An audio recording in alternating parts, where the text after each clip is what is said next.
Thank you for visiting our channel. Please like, share and subscribe for more exciting food videos. In part 2, we will finish our peanut roll cake and add the final touches. Let us continue.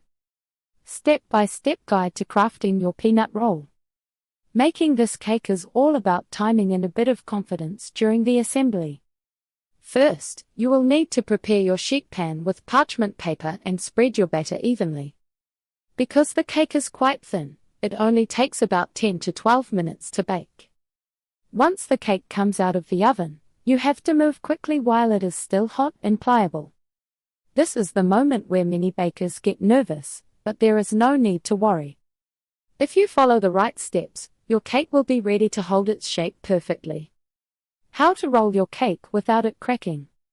The most effective way to prevent cracking is to roll the cake in a clean kitchen towel while it is still warm. By doing this immediately, you are building a sort of muscle memory into the cake fibers. As it cools in this rolled shape, it becomes accustomed to the curve, making it much easier to handle later. Make sure you dust your towel with a little powdered sugar so the cake does not stick to the fabric. Leave the cake to cool completely in the towel for at least an hour. If you try to frost it while it is still even slightly warm, your filling will melt and turn into a messy puddle. Applying the frosting and peanut coating.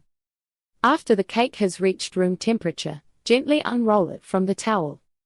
You will notice it has a slight curl, which is exactly what you want.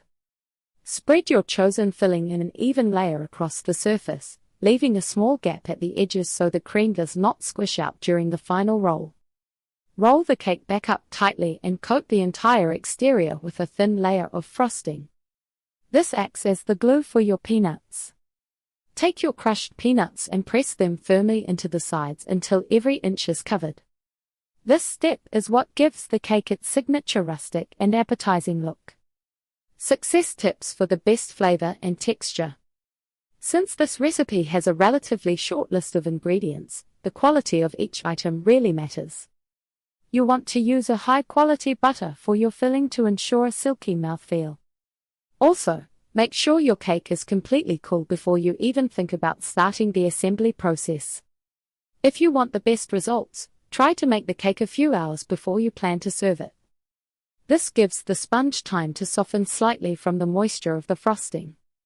When you finally cut into it, the slices will be clean and the flavors will be perfectly married. Why freshly roasted peanuts matter.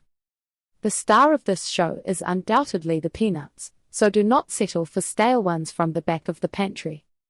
Freshly roasted peanuts have a much stronger aroma and a better crunch because their natural oils are more active. You can even buy raw peanuts and roast them yourself for a few minutes in a 350-degree oven.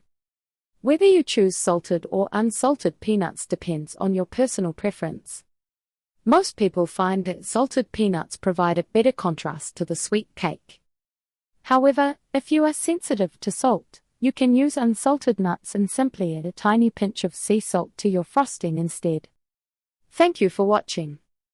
Please remember to like, share and subscribe.